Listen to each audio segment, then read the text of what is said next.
इस विधानसभा क्षेत्र के आप सबों के हर दिल अजीज, गरीबों के मसीहा, जन जन के नेता माननीय विधायक अशोक कुमार जी की आवास पर हो रही है। इस सभा की कार्यकर्ता बैठक की अध्यक्षता कर रहे मंडल बीजेपी के अध्यक्ष सुनील कुमार दुबे जी, यहाँ पर विराजमान दूसरे मंडल के अध्यक्ष पिंटू कुशवाहा जी, तीसरे मंडल के अध्यक्ष गुड्डू ओझा जी, वैशाली से राजा जी, लोक जनशक्ति पार्टी के प्रखंड अध्यक्ष वीरेंद्र शाह जी, उपस्थित गणेश जी, प्रेम जी, हम लोग के गार्जियन केसरी जी, पूर्व मुखिया सांसद प्रतिनिधि कौशल किशोर जी, जलेश्वर सहनी जी, शत्रुघ्न सहनी जी, उपस्थित जितने भी पंचायती राज के जनप्रतिनिधि हैं और सभी पांचों दल के 6 दल के कार्यकर्तागण, नेतागण, आप तमाम लोग विधायक जी के आवास पर आए और किस मकसद से आए? मकसद यही है कि बीना देवी को चुनाव जिताना है। इसलिए आप लोग आए अपना समय निकालकर। इसलिए तहे दिल से आप लोगों का आभारी हूं। इसलिए आप लोगों का अभिनंदन करता हूं, वंदन करता हूं। आप कार्यकर्ता चुनाव लड़ता है और कार्यकर्ता के बल पर ही नेता लड़ता है। कार्यकर्ता किसी भी पार्टी का वीर होता है, उसी के सहारे पार्टी चलती है। कार्यकर्ता के बल पर ही हम लोग बहुत बचपन से राजनीति में आए। 1974 में हम जेपी मूवमेंट में जेल गए। गणेश जी भी उसी समय के।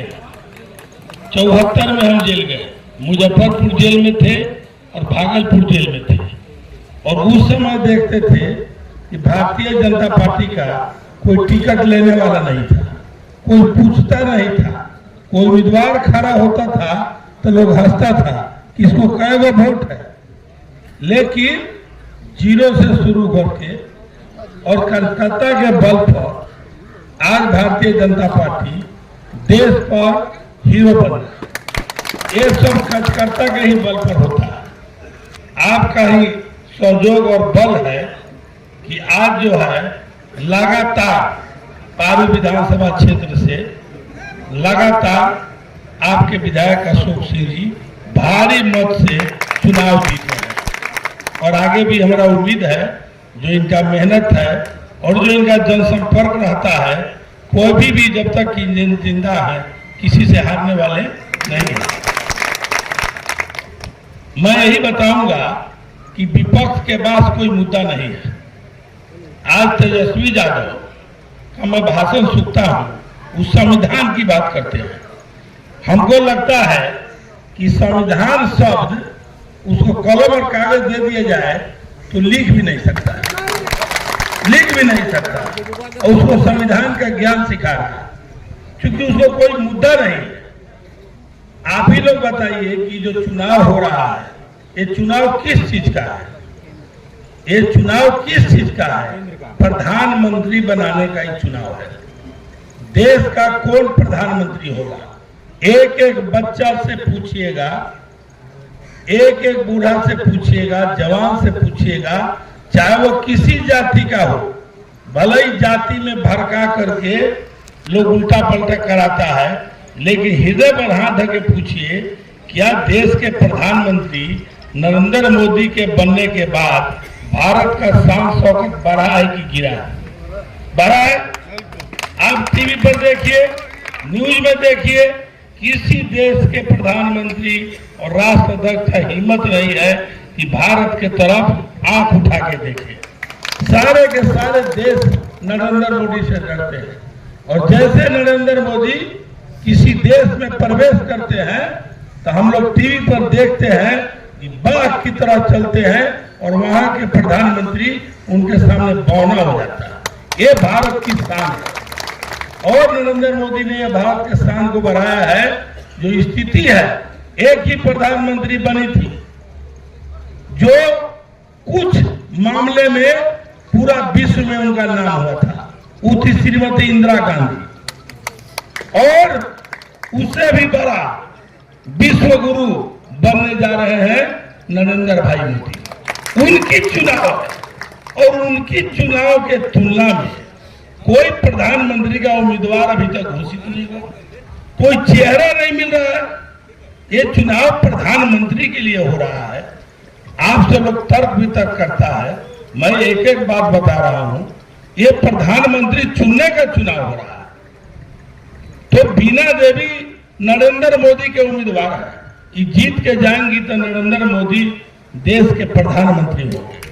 दूसरे आदमी जो उम्मीदवार हैं वो जीत के जाएंगे तो उनसे पूछिए कि आपका प्रधानमंत्री कौन होगा, आपका प्रधानमंत्री कौन होगा। कि बिहार के मुख्यमंत्री का चुनाव नहीं है कि नीतीश बाबू होंगे कि तेजस्वी बाबू होंगे कि सम्राट चौधरी जी होंगे। ये भारत का सवाल है, ये देश का सवाल है। और देश का शान शौकत मर्यादा इतना मोदी जी ने बढ़ाया कि कोई हिम्मत नहीं कर रहा। अगर सही दिल में किसी आदमी को अगर देश की भक्ति है और सच्चा भारतवासी है तो उसको मोदी जी के खिलाफ सोचेगा तो उसको भगवान देखेंगे। सोचना भी नहीं चाहिए। इतनी मोदी जी ने भारत की प्रतिष्ठा को बढ़ाया है, कोई तुलना ही नहीं है। मोदी जी प्रधानमंत्री, उधर कोई उम्मीदवार ही नहीं है। और आ गई कि आपसे उम्मीदवारी की बात। आप लोग पारू विधानसभा क्षेत्र के हैं, काम की बात लोग करता है। हम लोग निरंतर 2000 से, हमारे छोटे भाई अशोक जी 2005 में विधायक बने हैं। हम लोग 2000 से 2001 से लगातार छोटा या बड़ा जनप्रतिनिधि के पद पर रहा और 24 घंटा में बराबर कहा कोई आजमा ले। कभी पटना नहीं रहा, कभी दिल्ली नहीं रहा। हम भी 24 घंटा अपना दरवाजा खोल के रखते हैं कि कोई भी आदमी आता है, चेहरा से उसको पहचाने न पहचाने, सिर्फ इतना बोलता है कि हम मुजफ्फरपुर जिला के हैं, फलाने ब्लॉक के हैं, फलाने आदमी से काम है। हमको 1 मिनट नहीं लगता है कि फोन लगा के उसका सेवा करते हैं और काम करते हैं। और आगे भी आप आइएगा नहीं, हम क्या करेंगे। अच्छा बात है कि विधायक जी से ही काम हो जाता है, मुखिया जी से काम हो जाता है, हमारी जरूरत नहीं पड़ती है। लेकिन कभी भी आपको जरूरत पड़े किसी भी कार्यकर्ता को और आम पब्लिक को, तो 24 घंटा दरवाजा खुला रहता है और आगे भी खुला रहेगा।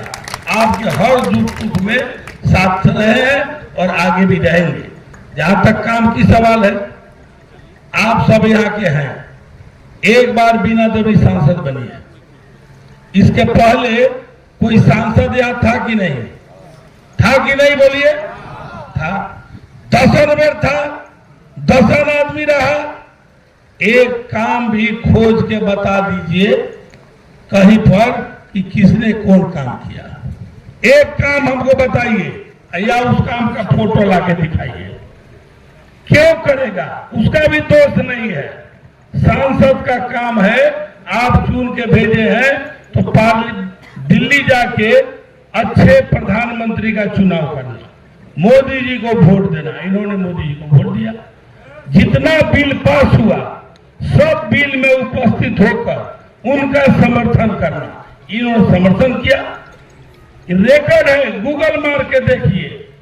भारत वर्ष में, पूरे भारत में, इंडिया में 27 सांसद ऐसे हैं जिन्हें का उपस्थिति सांसद में 98% हुआ है देश भर में, जिसमें वैशाली के सांसद बीना देवी का स्थान है। उस 27 में है जो 98% सांसद में बैठी।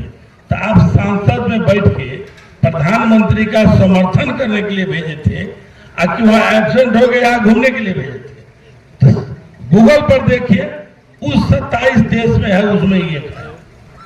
पूरे भारतवर्ष में जितना क्वेश्चन जन कल्याण का लोग करता है, उसमें 31 सांसद हैं जो सर्वाधिक क्वेश्चन की हैं। वो बिहार में सबसे ज्यादा क्वेश्चन करने वाली है।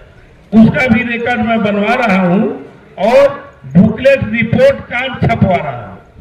उसको हम वितरण करेंगे कि जो आंख में टीन का चश्मा लगा के बैठा है उसको दीजिए देखने के लिए।